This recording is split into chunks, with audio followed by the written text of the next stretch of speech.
In the Gospel reading last Tuesday, Jesus taught his disciples how to pray to the Father. Today, Jesus taught them the importance of prayer. He said, "Ask, and it will be given to you. Seek, and you will find. Knock, and the door will be opened to you."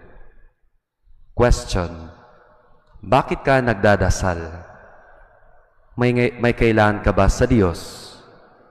May pinapasalamat ka ba ngayong araw sa Kanya? O humingi ka ng kapatawaran sa Kanya?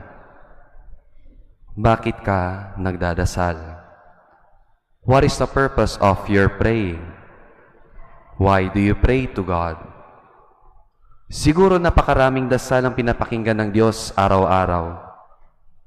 Napakaraming dasal ang pinapakinggan niya, pero ang mahalaga doon ay napapakinggan niya tayo. Ano ang pakiramdam natin kapag may nakikinig sa atin? Hindi po ba nakakagaan sa pakiramdam? Yung kahit wala pa siyang binabanggit, ay alam mo at ramdam mo na pinapakinggan ka. At ganun din sa Diyos. Tayo'y pinapaalala ng Diyos ay hindi bingi. Siya ay nakikinig sa atin sa bawat panalangin natin. Pero ang Diyos, hindi lang siya nakikinig, pero sumasagot din siya sa bawat panalangin natin. Hindi po ba marami tayong natanggap sa Diyos?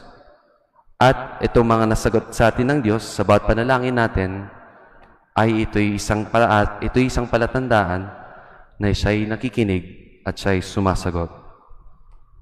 Just as what we have acclaimed in today's responsorial psalm, "Lord, on the day I called for help, you answered me."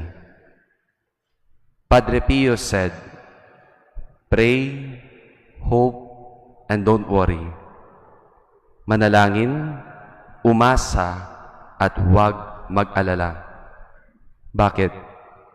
Dahil ang Diyos, bago pa natin banggitin ang mga dalangin natin, ay alam niya na kung ano ang idudulog natin sa Kanya. So dearly beloved, God is inviting us today not to get tired of praying, because He will never get tired of listening and answering us. Now in silence we pray. Almighty God, thank you for always hearing our prayers. Help us to pray without ceasing. Dear Lord, answer our prayers now and forever. Amen.